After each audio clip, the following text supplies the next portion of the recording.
Hello बच्चों, चलिए प्रश्न को पढ़ते हैं। निम्नलिखित चार कथनों 1, 2, 3 और तथा 4 को पढ़िए तथा उस विकल्प का चयन कीजिए जिसमें दोनों कथन सत्य हों।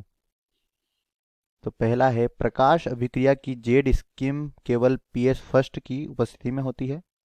दूसरा है, चक्रीय प्रकाश फॉस्फोरिलीकरण में केवल पीएस फर्स्ट क्रियाशील होता है। इसके बाद तीसरा है, चक्रीय प्रकाश फॉस्फोरिलीकरण के फलस्वरूप एटीपी तथा NADPH2 का संश्लेषण होता है। और चौथा और आखिरी है, स्ट्रोमा लेमिली में पीएस सेकेंड तथा NADP का अभाव होता है। विकल्प दिए गए हैं यहाँ पर।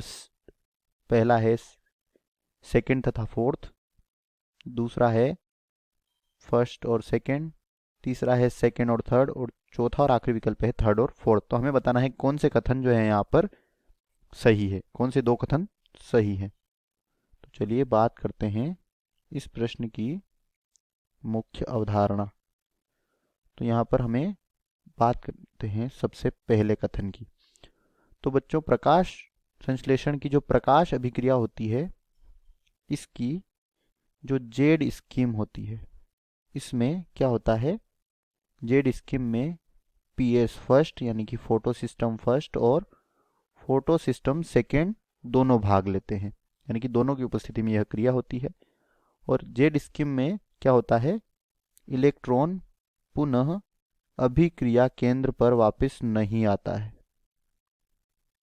कहाँ पर, जो अभिक्रिया केंद्र होता है इस पर वापस नहीं आता है, इसलिए इसे अचक्रीय अभिक्रिया भी कहा जाता है, या नॉन साइक्लिक रिएक्शन भी इसे कहते हैं।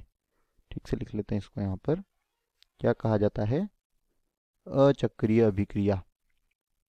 तो बच्चों यह तो क्या हो जाएगा, गलत हो जाएगा। तो पहला तो क्या हो गया, गलत हो गया। इसके बाद बात करते हैं हम दूसरा।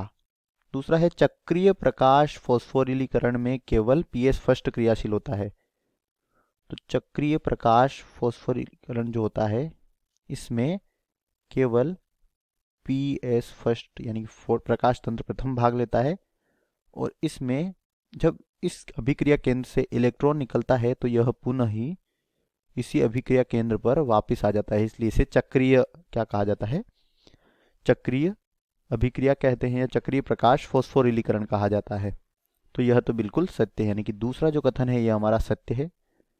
अब बात कर लेते हैं यहाँ पर तीसरा कथन, जो हमें दिया गया है, चक्रीय प्रकाश फॉस्फोरिलीकरण के फलस्वरूप एटीपी तथा NADPH2 का संश्लेषण होता है। जो चक्रीय क्या होता है, चक्रीय प्रकाश फॉस्फोरिलीकरण या जो चक्रीय प्रकाश अभिक्रिया होती है, इसमें केवल क्या होता है, इसमें केवल एटीपी का संश्लेषण होता है।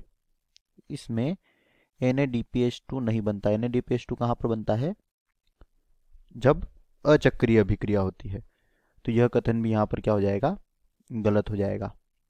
और इसके बाद चौथा जो कि है, स्ट्रोमा लेमिली जो होती है, स्ट्रोमा लेमिली में पीएस सेकेंड और NADP का अभाव होता है। तो जो पीएस सेकेंड और यह NADP जो होता है, यह कहाँ पर होते हैं, यह ग्रेना लेमिली पर होते हैं, क्योंकि यह प्रकाश अभिक्रिया से संबंधित है। और प्रकाश अभिक्रिया के सभी जो उपकरण होते हैं वह कहाँ पर होते हैं, ग्रेना लेमिली पर होते हैं। तो यह भी यहाँ पर क्या हो जाएगा, बिल्कुल सत्य हो जाएगा। तो यहाँ पर हमारा सत्य कथन कौन कौन से हैं, एक तो है पहला, सॉरी दूसरा, और एक है चौथा। तो दूसरा और चौथा हमें किस विकल्प में दिए गए हैं, पहले विकल्प में। तो यही हमारे प्रश्न का सही उत्तर होगा। बाकी यहाँ पर बी गलत हो जाएगा, सी गलत हो जाएगा और डी भी गलत हो जाएगा। आशा तो यहाँ पर दिए गए प्रश्न का सही उत्तर विकल्प ए। आशा करते हैं आपको समझ आया होगा। धन्यवाद।